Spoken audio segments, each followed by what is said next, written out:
afternoon, everyone. I'm Praveen Sekon from EDUtech Asia. Welcome to this panel session where we'll be talking about the digital schools of the future, how to design for scalability and adaptability.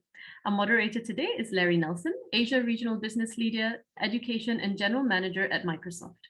Before I hand the session over to Larry, I'd like to remind you that you can ask questions or send in your comments via the live discussion box, which you'll see right next to the video window. Panelists are very happy to take your questions, so do ask away. Now over to you, Larry. Enjoy the discussion, everyone. Great, thank you very much, Praveen. And welcome everyone. If you're joining live or watching on demand, we're so excited to have you joining us here today. As Praveen said, I'm Larry Nelson, Microsoft's General Manager for Asia Education. I'm based in Singapore, but I'm actually speaking to you today from Suntan Valley, Arizona, which is just a little south of Phoenix. So the wonders of technology enables me to be with you here today. So thank you very much for taking the time. This panel discussion is focused on and is titled Digital Schools of the Future, Designing for Scalability and Adaptability. Really excited about the conversation that we're about to have with some great panelists. The purpose of the session is to inspire education leaders and educators like yourselves on what's possible when technology and education comes together, and how institutions can plan for driving digital transformation that is adaptable to change and can deliver at scale. I'm joined by four great practitioners and thought leaders in the space. They will introduce themselves in a little bit more detail in just a moment. We have, as Parveen also mentioned, moderators on the chat. So if you have any questions, feel free to go ahead and post them in the chat and we'll feed them into our conversation, which we look forward to doing with you. I would also add that Microsoft has other sessions happening during EDUtech Asia 2021 and invite you to go to the Microsoft virtual booth to find access to those. And likewise, if you have any desire or interest in following up with any of my colleagues, please feel free to do so. But again, as I mentioned, I'm joined by four great thought leaders and practitioners in the space. Joseph Netikainen, who is the Chief Information Officer of ESOL Education, Lee Drury, who is the Group Head of Technology Implementation at ISP, Andrew Patterson, Director of Schools, SIS Group of Schools, and Keith Rutherford, Director of Technology, Tanglin Trust Schools. So we're gonna break up this session into basically four parts. The first, we're gonna talk a little bit about what happened and what did we learn over the last couple of years. Second, we wanna give a little bit of pause and kind of contemplate where we're at now. And where we wanna spend most of the conversation though is around what will the future look like and what do we need to do to get there? And then of course, we'll spend just a little bit of time wrapping up. So, you know, as we all kind of think back and realize the historic times that we've just operated through or lived through in the last couple of years, many of us have transitioned from the respond, recover, and now some of us are in the phase of reimagining where education will be in either remote or hybrid learning models. And so I think we have a great opportunity to have the conversation with our panelists. I'd like to have each of the panelists now give a little deeper introduction of themselves, tell us a little bit about the system that they're involved in so we have a little bit of context of their experience, and then answer the question, what happened and what did we learn? If I might, Joseph, I'll ask you to respond first. Sure, Larry. Hello, everyone. I really feel privileged and honored to be here along with all of you and to actually share some of my experiences and also learn and take away some insights for myself after the end of the session. My name is Joseph Netikainen, and I am the Chief Information Officer for ESOL Education. I'm situated in Dubai. We have 10 schools as part of the ESOL Education family, located throughout the Middle East and the Mediterranean region, and we have a school in Hong Kong. So having said that, we operate in the various geographies with different sort of compliance regulations and the availability of the infrastructure, resources and all that. So it's a varied mix. With that, I think for us, the impact over the last 2 years or so, due to the COVID situation, obviously had to move to the online, medium and translate and move all our learning and teaching towards that sort of environment. And in it, we had a lot of learning and a lot of challenges that we had to overcome, primarily with infrastructure related issues, making sure that everybody had adequate bandwidth across all the schools, all the equipment really worked, and also ensuring that supporting the students and parents from home. and above all, encouraging and giving teachers the right support to go to sort of enable whatever they're doing actually. So that's, I would say, from our experience, but I'll share more details after hearing from the others on this panel as well. Thank you, Larry. Thank you, Joseph. Lee, if I might turn to you next, just going left to right on our panel board. Tell us what your background, your context, the school system that you're part of, and what happened and what did you learn? Yeah, sure. So I'm Lee Drury. I'm with International Schools Partnership. We've got 60 schools around the globe. My role is implementing technology and more based around our acquisitions. So as we get new schools to look at their technology and help them on board into the group. I'm part of the technology leadership team, and we support our schools in these areas as a whole. I've been in EdTech spaces for around 20 years in all sorts of various roles. So my experience is reasonably broad. In terms of what have we learned? I mean, it's been tough, right? Everybody knows that. I mean, it's not just a case of the well-being, the mental pieces, but in COVID, because borders are closed and things, numbers can be down in schools. So budget is down. Real key things that can hit your strategy and your development plan. Even if you had an excellent roadmap before this hit, it's all taken a hit. I mean, of course, there's been some great positives in that it's absolutely, the adoption's been rapid now. So when we're looking to use technology to enhance and redefine learning, we've been given that brilliant boost. So we've got to look at the positive side. But I think the challenges have been great, and things that are difficult to control. If students haven't got internet access at home, that's very difficult for schools to then provide that. There are things in school that you can always do to mitigate risk and help, but some of these challenges have been very, very tough.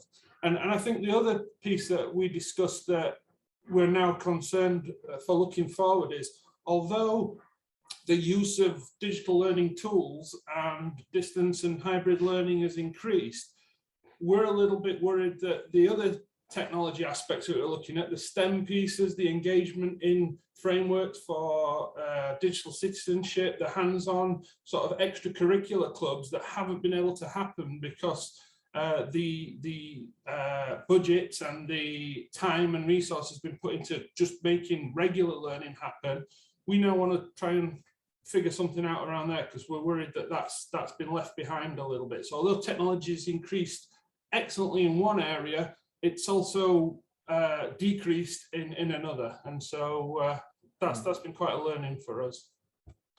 Excellent. And certainly that's such a huge part of a student's education experience on a social scale too. Andrew, tell us about SIS and your perspective. Yes, hi everyone. Thanks again for inviting me. I'm the director of schools for the Singapore International Group in Indonesia. So we have 7 schools in Indonesia and also schools in Korea, Myanmar, and India. And so we are a relatively small group, but we are also a group that has schools in a wide variety of price ranges. So some kind of middle fee schools, but also some lower fee schools. And myself and our group are particularly passionate about making education more affordable to more parents in our region. So I'm based in Indonesia and have been for several years at several different schools over the last 15 years. So yes, like the others have said, we faced similar challenges early on when it came to managing the pandemic. I think we were quite fortunate in some ways that we were quite proactive early on. We had a response plan in place pretty quickly to the pandemic, and we're starting to develop systems for possible distance learning. But I think, like so many times during the pandemic, everything happened faster than we expected. It all happened very fast in the end, right? So no matter how much you prepare, when it happens, right? And you've got to react quite quickly. So that was challenging. Yes, internet connections, especially for some teachers, right, who may not have had sufficient internet bandwidth to operate from home, managing their own kids at the same time, all those things that we've all had to face over the last little while. I think as time has gone on, though, the focus has become more about managing people and relationships. So the parents, the teachers, parents under greater stress, teachers under greater stress, that people react in different kinds of ways to stress. So managing that and knowing that for some parents, they could adapt quite quickly. They were able to supervise their children, able to facilitate distance learning. But for other parents, it was very, very challenging. And they did not have the resources or the time to do that.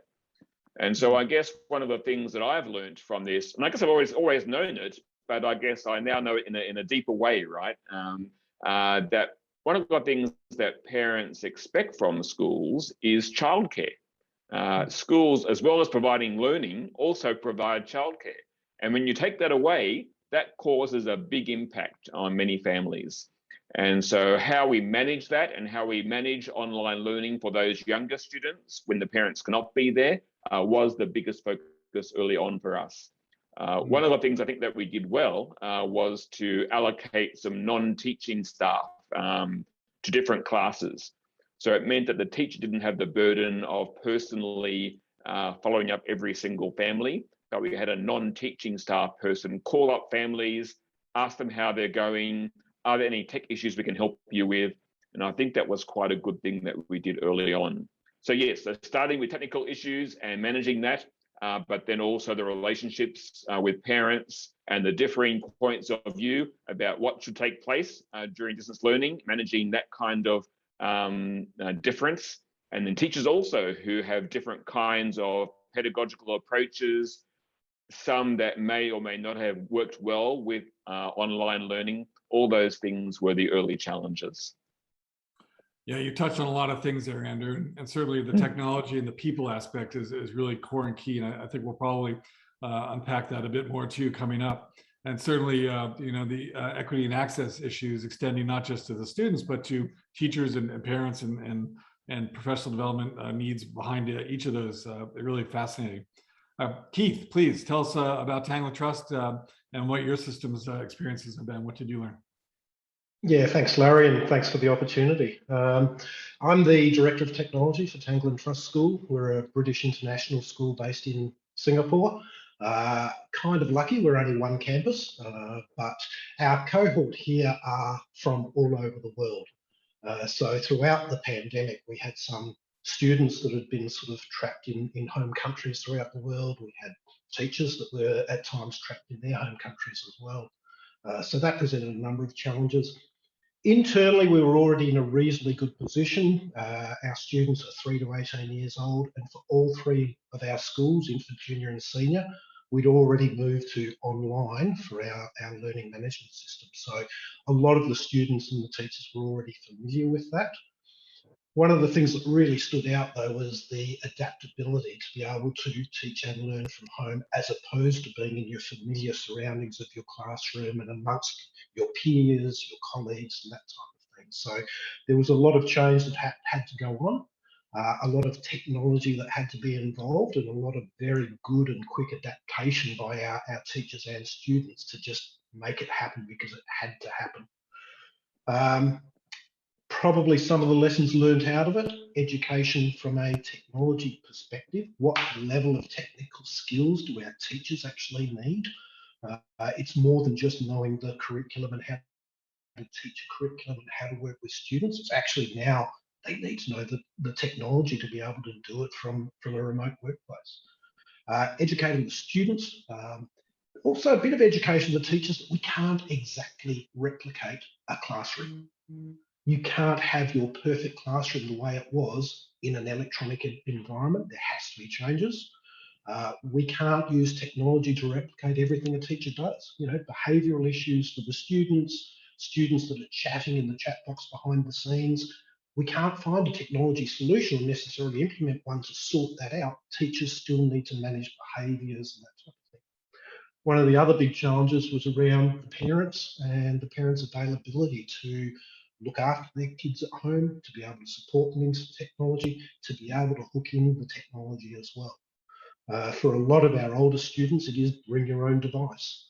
So we don't have consistency around the types of devices, the speeds of the devices, as well as understanding the home networks. And there's also the privacy aspects of trying to get into a home network to support them and help them and that sort of stuff. So there's a lot of things that we've taken out of this. The other thing we made sure we do was make sure we learn and celebrate the successes and also the funny stories that come out of this. You know, one of the highlights for us was actually one of our infant school students who took their iPad during the class into the kitchen to show the rest of the class the live lobster that they were going to be eating for lunch. And that caused some challenges and concerns amongst the class, but it's one of those funny stories. It's something that gives people a bit of a laugh and understand that it's a different environment. So. That's great. What a great use of technology. It's making me hungry though. Lobsters are my favorite thing. So Keith, maybe we'll just go right back around the horn in the opposite direction. Keith, from your perspective, again, respond, recover, reimagine. Maybe we're somewhere along that phase. Maybe there are other dynamics and dimensions we need to consider. From your perspective, where are we now? Our preference is always going to be to teach in person. So here in Singapore, the schools are all back in class. We've moved away from the remote learning, and that from a holistic perspective is always going to have a better result. There is some talk though around the learning loss from remote learning. We've also starting to analyse the learning gain. You've got to remember there are some students that actually thrived in their home environment when they don't thrive when they're in a classroom with lots of distractions and that sort of stuff. So now we're trying to understand, well, who are those students who thrived and how do we make sure we give them the environment and the teaching and the support to continue to thrive and not just go back to how do I cope sitting for an hour in this lesson at my desk with everyone around me. We're prepared. We're always prepared to go into a remote learning scenario. We've had COVID-19. Pretty sure there's going to be a COVID-20, COVID-21, whatever they name it, whatever comes out. It's going to happen. We had SARS and all that sort of stuff. We're ready to do that. Our preference is not to, but we need to train people. We need to practice those sorts of scenarios. So we have to look at that. The other thing where we're at now is trying to understand and manage when we have a student who might be at home on a quarantine notice, and how do we integrate them with the class? How do we get them connected? But the alternative we've got to turn to as well is what happens if we have a teacher that's at home on a quarantine notice? If they're vaccinated and they're feeling well and the symptoms aren't too bad and they can teach, how do we bring a teacher into a classroom full of students? It's not just how do we bring a student that's at home. So how do we manage that so that we can continue with the consistency, the teacher-student relationships and keep that going as well? And do you have some of those answers, or are those things that you're grappling with now and that's where you're at? That's what you're trying to do, is pull that together. Well, we're working on a lot of things like making sure that we have appropriate webcams, cameras in the classrooms, appropriate sort of sound systems in the classroom so the students can hear the teachers.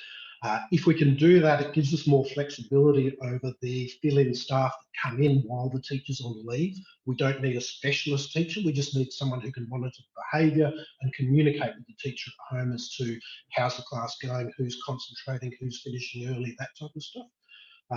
We're also working with the classes and the students on why that is important as well. So trying to look at those technologies so we can teach from anywhere, as well as we can bring students in from anywhere to be part of the class. There has been debate over, do we provide full learning from home if a student is stuck at home or if a student is stuck overseas? That doubles the workload on the teacher if we start to do that. So it's more about how do we integrate the students into the existing classes and give them the appropriate work while they are at home as well. But from a teacher perspective, we do want to look at how we bring them into the classroom while they're at home. Yeah. Thank you, Keith, for the follow-up. Thank you. Andrew, maybe from your perspective, where are we now? And interestingly, we have a question from the audience as well that maybe you could weave into that conversation. Reference to some of the other sides of homeschooling that we've seen, maybe, which I think the tone maybe suggests some of the negative things that have happened. It's neat to hear Keith talk about some students who've actually excelled in homeschooling. I'm curious if you could share some insights in terms of where we are now in your system and what that looks like. Yeah, so like Keith, we are very keen to be back on campus again because there are so many things that you can do there that you cannot do virtually right now anyway.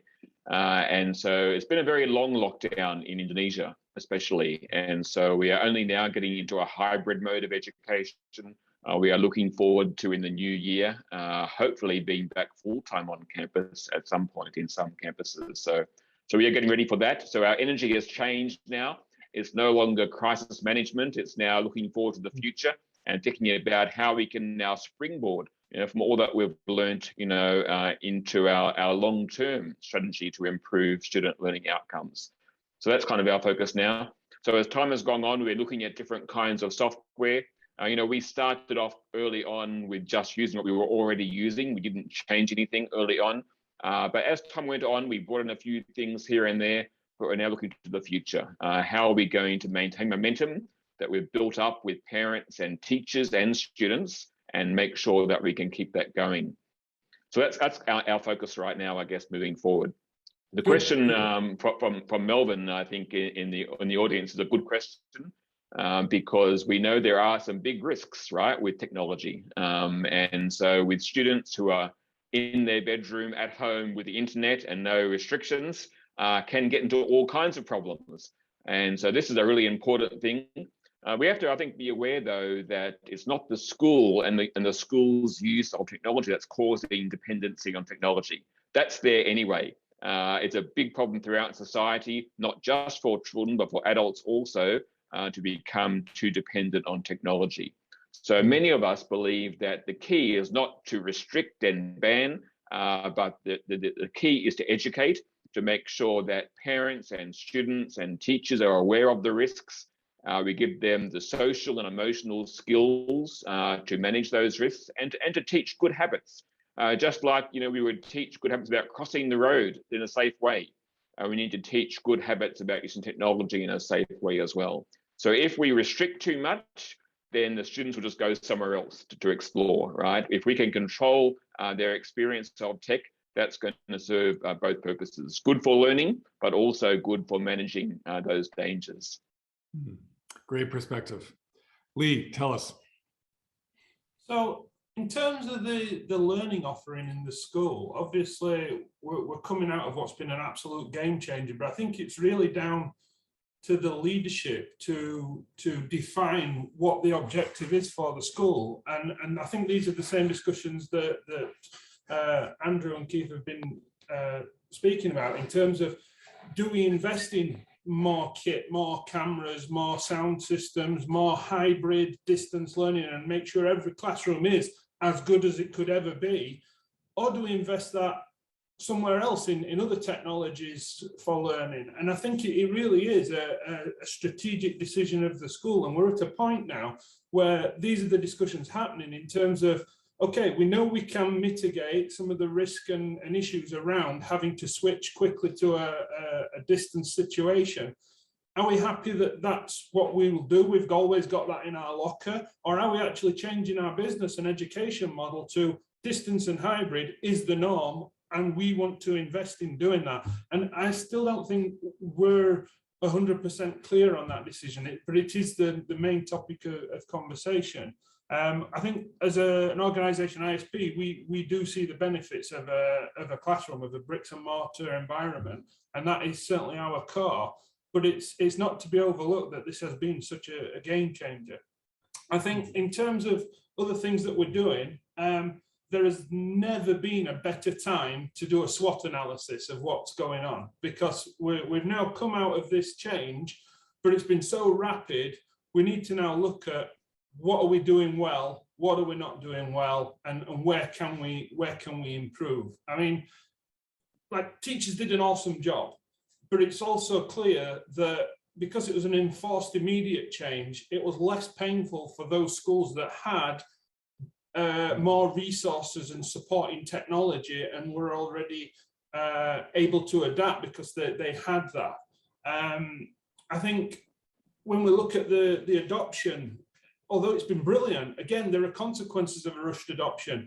Data vulnerability, teachers drowning in apps, they're trying this app, they're trying that app. And so I think what we're doing now is going great. We're at a point where we can just breathe for a second, step back and start to review what we're actually done and pick out the gems that we want to move forward. So this, in my opinion, is the best time to have a complete review of a digital tech strategy for a school, because we're coming out of all this rapid change, and now we can look at our development plan, look at our budgets, look at our resourcing, and decide how to move forward.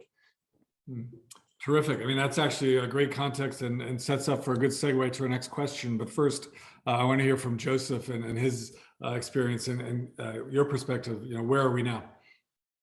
Sure, Larry. Yeah, first of all, I want to say I resonate with everything that was mentioned earlier. So just to kind of probably perhaps summarize, some of the things from our perspective, one, I can tell you very clearly, we've seen an accelerated adoption of the technologies. So the tech conversations that we've had to have previously with teachers, can you please try this, or would you please try this in your spare time, has now become, show me, I need to learn, can you make me quickly proficient? So the two big things is tech adoption and also the willingness in terms of, and teachers being upskilled much faster. So just to go back to one of the points that was mentioned earlier, like everybody else, we also did have, implications in terms of budget and, how do we, sort of make sure that we are sustainable through this period. And so when we said we need to look at headcount, I said, okay, every department, can you see how we can sort of look at that? One of the things came up was tech. And so it's like, okay, wait a minute, that's the dumbest thing to do, because right now you probably need a lot of tech support, supporting teachers at home, students at home. So don't even look at tech as a possibility of reducing that.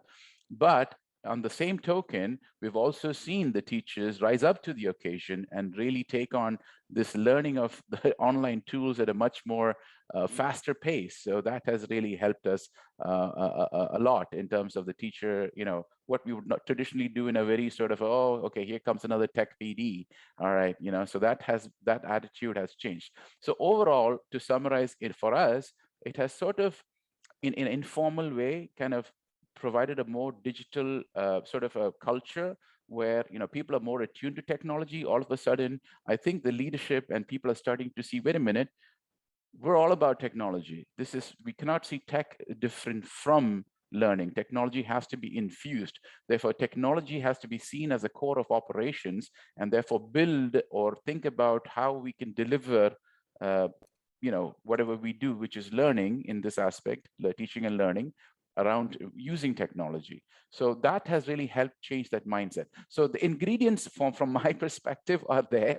I just need to figure out the best way, which I think we will discuss in the next follow-up questions of looking to the future. How do we bring all that together? So the stage is set, so to say. Agreed. Really feels that way. And Lee, maybe I'll go back to you. Tell us from your perspective, what will the future look like, and what do we need to do to get there? And I know each of us have talked so far, have touched on or referred to the ecosystem, parents, students, teachers, professional development, training around all that. Noticing as well that we have a question from Hugo to understand about how to build communications with teachers, students to adjust themselves to bridging the digital life and hands-on learning. I think that's actually a good underlying topic or theme to bring out in this question. But again, what will the future look like, and what do we need to do to get there? What are your thoughts? Well, I mean, that's the beauty of the future and technology, especially, is we don't know. We have absolutely no idea. So what we can do is try and equip ourselves and our students with the best tools to move forward. I think for me, it comes back to where I was talking about before about a core digital strategy. I think simplifying it, I'm always go down to that old piece of people, process, technology. And for me, that's the order and the way we need to look at things, because this has had the biggest impact on people, and people, as Joseph clearly said, are the way forward. You know, sometimes there's a bit of a misnomer in that, you know, more technology equals less people, and we can just swap one for the other. And sure, you know, technology is a multiplier and an enabler, we know that. But if you haven't got the right people in play to actually direct the technology and support the technology, then it often goes to waste. I think digital leadership in schools is absolutely core. So, and I think the use of technology during the pandemic has highlighted this perhaps to leaders that may have not been as appreciative of it before. I think everybody now has seen this, and so there's certainly a platform in schools to have a conversation about the human resource side, about having real digital leaders in schools that can build a strategy and direct the school. And it's those people that are going to be absolutely key to whatever it is that is going to come along next, whether it's just an entirely new way of learning or a risk and issue like a pandemic that we have to deal with. But it's having the people in place. Along with the people, we need a process. So we need a documented strategy, but it needs to be agile. So it needs to be budgeted and prioritized, but also adaptable. So when something does come along, we already know where we are and where we're going, and we can look at the risk and impact and crucially, the return on investment, and decide where to actually spend our resources to make the most impact for the student, because that's why we're here at the end of the day. And so having a really clear strategy and a development plan based on what we've learned, I think is key. So that's what we're looking at in all our schools, is looking at the people, looking at the process, and actually the technology just comes then. The right tools to enhance and redefine, they just come along as a result of the other two being set up properly and working well together. And so that's how I see the future, is getting that bit right, and the learning will follow. And if I might do a follow-up question, Lee, with you. I know dealing with 60 schools, you probably have, you know, a basket of challenges and differences that you need to address across those. How do you build in the flexibility and agility in your strategic planning and that process to address that? I think having some, again, I'm a very process-driven person, so having processes to be able to deal with new ideas or challenges. So literally having a matrix to be able to evaluate something, and having everything being pushed through that, and having a direction. So whatever comes along in all the different schools, if it's a language challenge, if it's a cultural government challenge, if it's whatever these things may be, they all can go into the same funnel, follow the same process, and then they'll fit into the plan somewhere. And I think that's the best way to deal with, because you don't know what's going to come next. Cool. Really interesting and useful. And I know, Lee, you've talked a bit about ROI. Keith, if I might turn to you, maybe ROI is part of this, maybe not, but I know we talked a little bit before about, you know, measuring learning loss versus learning gains, et cetera, and how you build strategies and what the future is going to look like. Again, with that question in mind, you know, what will the future look like for you, and what do we need to do to get there? I think, you know, it's been buzzwording around for quite a while now around data analytics, business intelligence. There'll be a lot of focus on this. There'll be a lot of people wanting information about who did well, who didn't do so well, who needs some extra help, what made that a success, what made that not so good. So I think that sort of data analytics, all that reporting and that decision-making side, and it's going to have to be quicker and quicker and quicker to get that information to people to make those calls. Like I said earlier, there'll be another case where we have a virus come out, it'll be a pandemic. This reaction was in response to how they reacted to SARS. The next reaction will be in response to how they reacted to COVID-19. And I would predict it'll be even quicker.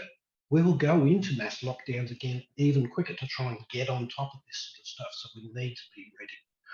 I think one of the biggest evolutions that we're going to see around this is actually looking at some of the skill sets when we're trying to recruit and employ teachers. You know, yes, curriculum basis, yes, experience, yes, able to talk to kids, pastoral care, all that sort of stuff. But technology will be lifted up on the job descriptions. Technology will be up there to say, prove that you've got these skills, prove that you can adapt to this type of environment, and prove that you can teach remotely and do it successfully. Professional development, lots of PD around safeguarding, PD around all sorts of things. There'll be lots more PD around technology skills as well once they're in the classrooms.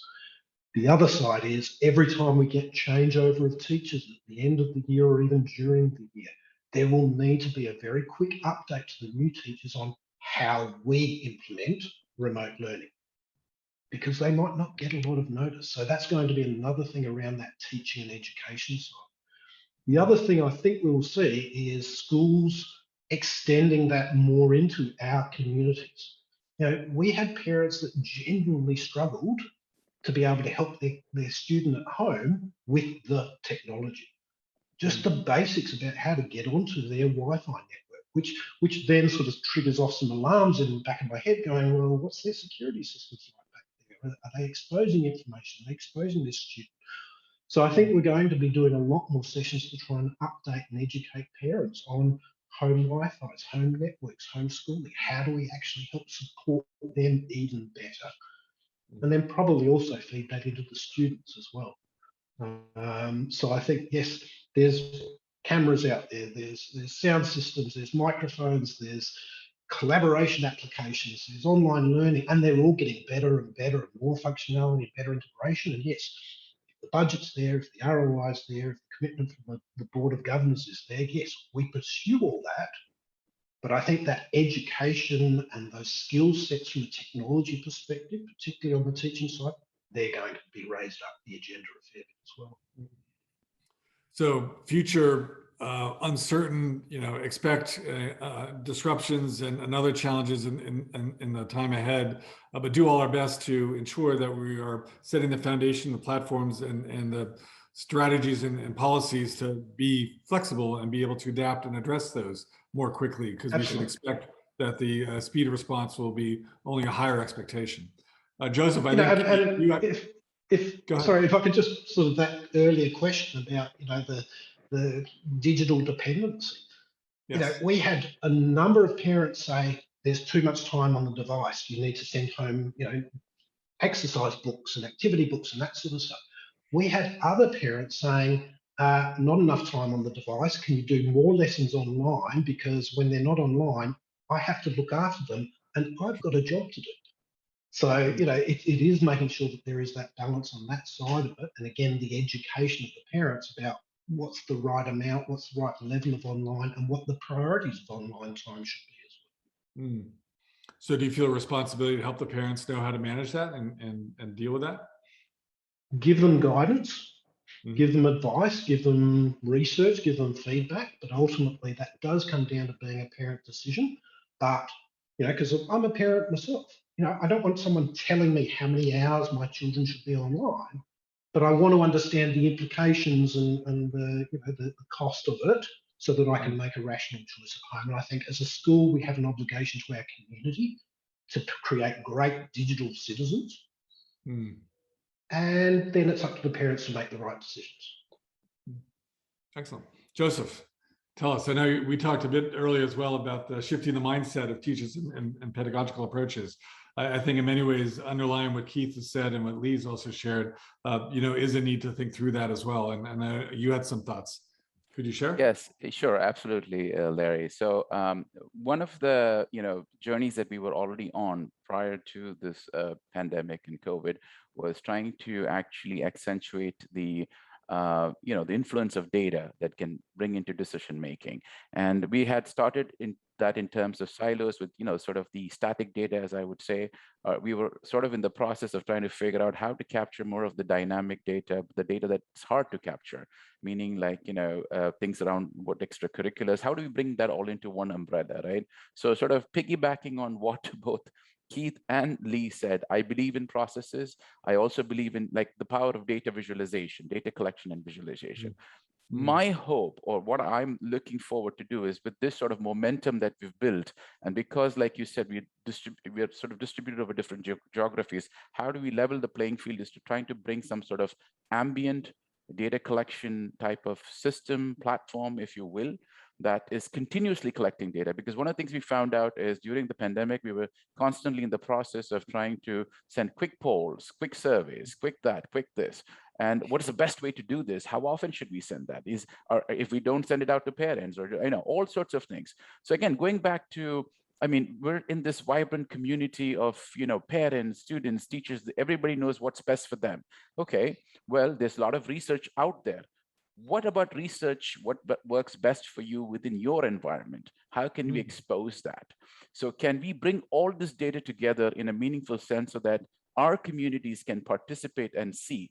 I mean, as a technologist and as a sort of in the role that I play, it's like Keith and everybody's saying, we want to help. I started out as a IT help desk person, and that is now becoming to a role of I want to inspire people. So help has now become inspire. How do I inspire? I need to give data, but I don't want to give data from other practices, other geographies, other schools. Let me give you data, what's happening here. Let me unlock that for you, and sort of show you this is what's really happening. So some of those questions of, hey, too much communication, too much online on the device, too much not online. Who are we to decide? I don't know. I mean, let the data and the practices speak for themselves, and let's pick the best that's suitable for you. So that's one thing that I see enabling that, because like everybody's saying, we've probably heard this on the last 3 days and even before, AI is coming, big data is there, immersive platforms are coming. Well, that's great and fantastic, but how do we, so I think the essence, being from the Middle East, this is a phrase that's often used a number of times, data is the new oil. So, yes. So going on that, yes. So we're trying, at least my vision and what I'm trying to help establish is how do we bring that all together in a meaningful way? And it becomes so transparent and, sort of within seamless as much as possible, if you will. Yeah. And the data can certainly be used to drive adaptive learning and branching students into different directions for curriculum based on their strengths and weaknesses, or areas where they have opportunities. It can also be used to really help address social well-being and social emotional learning needs as well. Are you seeing that as an area of interest? Absolutely. So one of the things that we've also been looking at is we've deployed we have a pilot sort of projects, if you will, on some sort of adaptive / AI-based systems where we're seeing some of the initial sort of findings is that it's actually helping across establishing some foundational concepts and allowing teachers to actually engage in more higher level concepts for those differentiated groups and cohorts within the classrooms or the grade levels. So definitely, helping teachers alleviate or reduce the time and effort that's needed for more of the foundational stuff, but giving them more time on higher level thinking, which is also actually engaging them even more because they feel a lot more fulfilled. They're feeling they're doing a better service for the students and such. So yes. Yeah, and recently Microsoft introduced some really cool new social emotional learning tools to help teachers kind of track and measure students' well-being along those same lines. So if we might have an opportunity to talk about that with you, I'd love to do that. But Andrew, I know you're very kind of keen and looking across the school systems that you manage, support, and direct. Very unique challenges that you want to be sure that I think we capture into this conversation too. So again, thinking about what the future is going to look like and what we need to do to get there, how does that kind of translate to your world? Yeah, I think it's really important that we stay focused on what the end goal needs to be. And it's not about getting on some kind of tech bandwagon, all the latest software, because as others have said, that's going to change. Who knows how that's going to be in 5 years' time.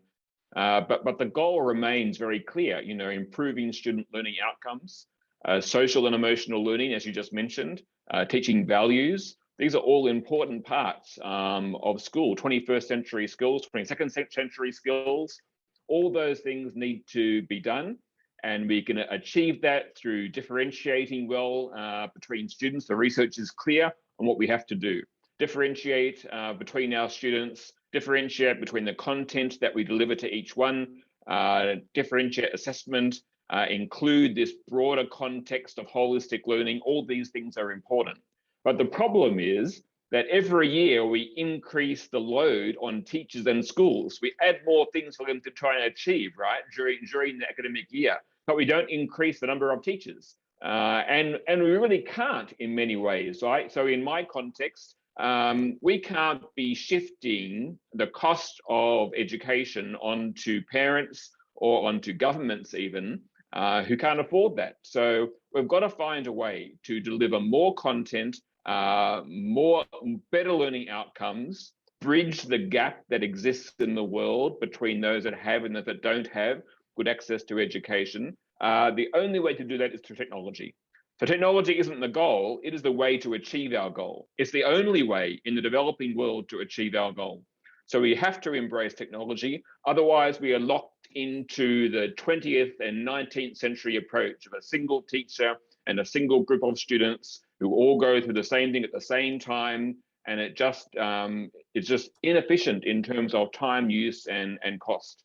So as a group, we are passionate, right, as I mentioned before, about bringing the cost of education down, not up. So it's not about buying more tech, it's about choosing that technology that we need to improve those outcomes and meet those needs without killing our teachers in the process. So that's the challenge. So for us, I think the first step has always been focused on getting technology into the hands of each student in the classroom. So the model still exists in many parts of the world of a single IT lab where you go, 15 minutes or half an hour or an hour a week to learn about technology. And the rest of the time, there's no access to device in the classroom, in the English classroom, in the history classroom, in the math classroom.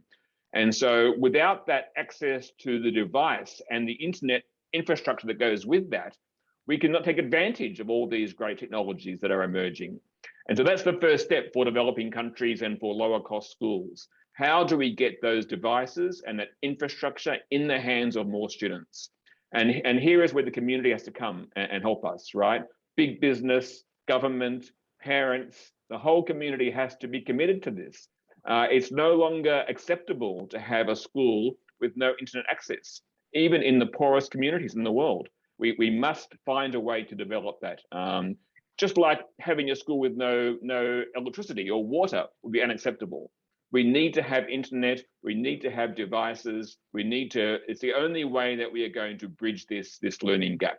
So that's our focus, finding ways to do that in an efficient way as the first step. And as time goes on, of course, we will choose the right kind of software, the right kind of platforms to support that, and also the right kinds of safety tools, as has been mentioned before, to make sure that we don't put students at increased risk.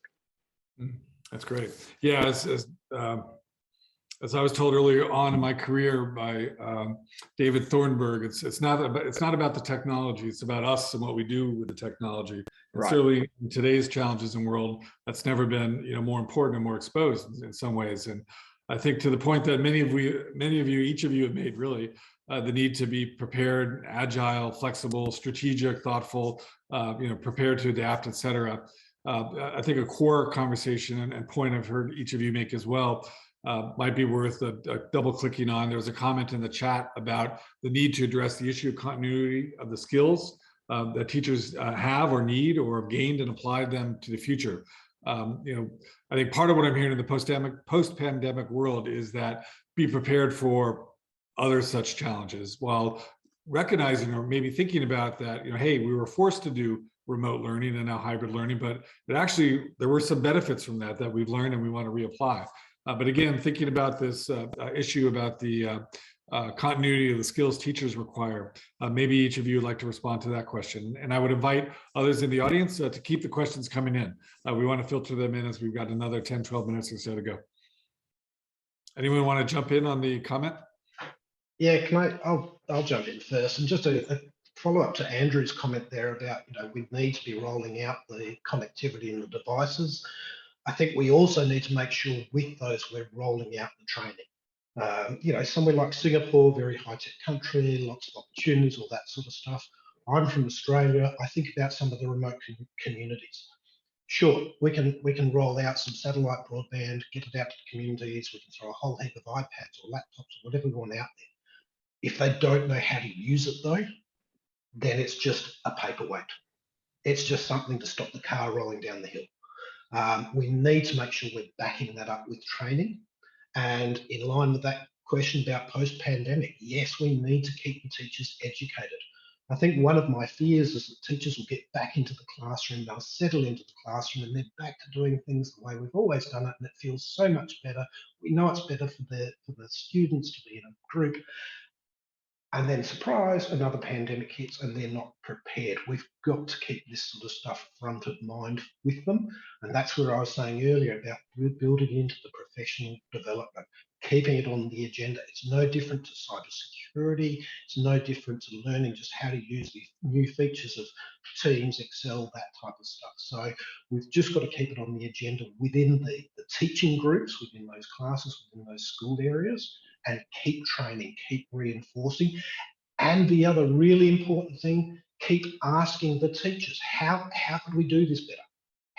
What do you want different? What would work even better? What were the struggles? And continually improve with their input, their buy-in. And if they're feeling like they're actually having a say in this, then they're going to be more likely to adopt the recommendations and adopt the new ways of teaching. Lee, you look like you're ready to say. Yeah, I think obviously the training piece is key, but I think also we need to reflect on how that looks, because in the sort of traditional model of change, you know, we're going to put some new application out there, we're going to arrange some training, off we go, and it's very managed and it's very over a certain time. That's not what's happening. What's happening is changes are coming thick and fast. I mean, from you guys, Microsoft Teams is such an awesome tool, and everybody's asking for more and more changes, and Microsoft are responding. They're firing more changes, which are all brilliant and positive. But trying to set up a traditional training plan for that, it doesn't work. So I think setting up things, the two things in my opinion to make that successful is actually giving the time for teachers to self-train and to discover and innovate themselves. So again, it all comes down to resources and budget, but for me, that's far more important than trying to figure out a training program, is actually just making the time for them to be able to look at these changes, and they will find the pieces that are the most innovative and useful for them. And then the second piece is actually, rather than training programs, to organize formal professional learning networks, both within the school and outside of the school. So just introducing to schools things like Twitter and the brilliant learning networks on Twitter has been an eye-opener for a lot of our teachers, because they just say it's a social media tool to say what you're having to eat for breakfast. But once they get following the right people and see all the content that's streaming through, they're finding out about all the cool things that they could put into their classroom, but more importantly, why it's good in their classroom, because that's the key thing. It's not the what, it's the why. And rather than us prescribing training to them to say, we think you should do this, this, and this, giving them the time and the access to see the innovation themselves, they'll pick up the good parts and put it into practice. Brilliant. Yep. Andrew or Joseph? Yeah, I agree totally with that. And I think one of the key things also is, I mean, before Joseph used the word inspire, right? We need to inspire the teachers to embrace new learning. They have to be lifelong learners themselves, because they can't wait, right, for us to organize a training session for every piece of software they may want to use in the future. So sometimes some teachers are reluctant to engage themselves, unlike our kids, right? Unlike our students who know how to learn the latest software that's out there. Some of our teachers don't, but we need to inspire them to do that and to get out there and to learn new technology. And not just learning software, but also learning about how to teach better, and making sure that as the technology opens new opportunities, they embrace those opportunities and move away from a teacher-centered approach and become much more student-centered. So you've got the training for the technology pieces, but you've also got the training for the pedagogy, for the way teachers teach. That's got to be done at the same time. That's going to be critical. Joseph? Yeah, sure. Thank you. I think for me and from my experience, what I've seen is, I mean, I concur with everything everybody else has said here. But I think for actual learning to happen, I mean, there's research behind it. You have to be in the zone of proximal learning and all of that. There's hard research there. But just practically said, I think there has to be a set of essential conditions. And what I mean by that is there has to be a strategic sort of discussion or plan coming from the leadership, saying, telling teachers or inspiring them, giving them case examples. The technology has to be there. I mean, meaning it has to be simple and reliable. It has to work. One of the things that teachers fear the most is if the technology stops working, then that's it. Forget it. Don't go back to them for the next 6 months. So that's the other thing. But also, I mean, I'm also seeing a comment here in the chat about student engagement. Oftentimes, I feel students are left out of the equation, but ultimately they are the end receivers. So engage them, pull them inside and say, hey guys, how do you feel about this technology? What is the best thing or not working? And engage them as well. But I think it's coming back to creating those essential conditions for that learning to happen. I can give you an example. In our speaking to the question that you posed, Larry, is what we found is during the pandemic, we couldn't obviously be in person with the teachers, and they have a certain level of comfort when a tech support person is there. We had to do this remotely. We had to engage with them remotely. So we did, small bite-sized sessions. But for that, there was a directive already given from above to say, guys, you need to be proficient in using these platforms in the next whatever, a time frame and so on and so forth. So there was that condition set. Plus, we made sure from a technology standpoint, the technology does indeed, in fact, work, and all of that is in place to the best possible extent. The teacher is then ready to receive and adapt and adopt, and all of that happened in a naturally organic way. So I think setting up those conditions is essential, and perhaps bringing in that little bit of that data. I also believe in that big for establishing the why from Simon Sinek. I'm sure a lot of you have heard this, but unless you establish the why, people don't see the connect. So anyway, that's my sort of conclusion. Thank you. Great. No, that's great. And actually, I want to give you, we have just a few minutes left. So I'd like to really ask each of you to maybe give a minute or just a little bit more than a minute thought, if you could, in wrap or in summary, from your perspective on this panel, Digital Schools of the Future, Designing for Scalability and Adaptability. What have you learned most from this panel conversation that you've found valuable and that you think the audience can learn from most? Andrew, maybe I'll go with you first, just alphabetical. Yeah, there's been I think some great comments both in the chat and also from the speakers, about how to make sure that parents and teachers and students are communicating well together. That's going to be key for the future, and that kind of reinforces my own belief in that. Because one of the things I think that we did well, I think, in SIS was that we tracked student engagement week by week. So we actually tracked numerically. So we could see pretty quickly if we saw students starting to lose engagement over time. So we can get extra support for them if we needed to do that, because it was a new experience, right, for many of our families. And so tracking engagement and making sure that we respond to that and manage all the structure around that's going to be very important, I think, into the future. And I think, getting parents on side and being aware that we can protect their kids somewhat from some of the dangers of the internet and teach them some skills that will put them in the right frame of mind to handle tech outside of school as well, right? So they don't become addicted to gaming and things like that. So I think that they're key things for me. Great. Thank you, Andrew. Alphabetical order, Joseph, tell us your thoughts. Sure, Larry. Well, first off, I feel really connected to this group already, having listened to that there are other people out there, and I'm not the only lost soul in this venture. So that's a big, sort of validation and, feeling of, okay, I'm part of this group. So that's good for me. That's one big thing for me personally. I think the other things that I can share is I think it's all a journey. And really there's really, just getting the essentials and the right mix from whatever you've picked up in this conversation to the rest of the audience, because there are a lot of, overlaps in what we say. And again, bringing the tone of personalization, all of this has to be personalized to your environment. And maybe there's a certain priority of things that you need to establish first. Perhaps maybe it's not the technology piece necessarily. Maybe there has to be a will, a desire to be established first, and then everything sort of follows from there. So that's just my thoughts to share in conclusion. Thanks. Brilliant. Keith?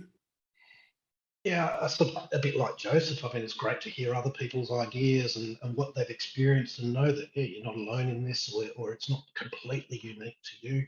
And I think it's something that we need to make sure we continue to do. You know, we don't compete as schools on a technology level. You know, we should be sharing experiences. We should be sharing our success stories with each other and helping each other out with that. And the other aspect for me is, I found that teachers, students, and parents, they are hugely adaptable. A situation like this, it wasn't a school strategy to do this. It wasn't someone's great idea to do this. This wasn't the way we're going to improve teaching, learning, curriculum outcomes, that sort of stuff. This was just a mandated thing because of the pandemic. So people don't sit back and start blaming and, oh, I don't want to do it, and push back. They do want to adapt. They do want to make it happen. And I think from a technology perspective, we need to show empathy. We need to feel their pain. We can't just sit there and go, hey, we switched the system on, our job's done. We've got to be in those classes. We've got to see what's going on, and we've got to be helping them as much as we possibly can. And I think that's been a real boon for us as a school, actually being connected and knowing what's going on and addressing individual teachers' issues and individual family issues and that sort of stuff. And that gives them more confidence to keep coming back and asking for, can we tweak this? Can we change this? Can we improve this? So we've got to keep listening to our stakeholders, which is the whole school community. Brilliant. Lee? Yeah, I think from my point of view, I feel inspired by these guys, because there's coming into this sort of discussion on the back of the pandemic, I was worried that everything would just be doom and gloom, talking about the pandemic and talking about how we do distance learning and that. And we're nowhere near that. We're all forward thinkers, and everybody's looking at how we move. The well-being has been a huge topic. I mean, just what Andrew said about, you know, one of their biggest issues has been that parents see it as childcare, etc. That never even occurred to me in the discussions we've had. So little things, but it's again the human side. But then when we're looking forward, everybody on this panel has talked about innovative things that are nothing to do with hybrid learning, looking at data analytics, looking at moving into AI, the things that we were supposed to be talking about 2 years ago before this whole thing happened. And it's really reassuring to know that that's where we're going again, and that we can sort of push this, learn from it, but move forward. So it's a privilege to work with these guys. It's been a good experience. Thank you. Well, thank you, all of you, Andrew, Joseph, Keith, Lee. Really appreciate all the time you spent coming together to prepare for having this conversation, and hopefully for the audience.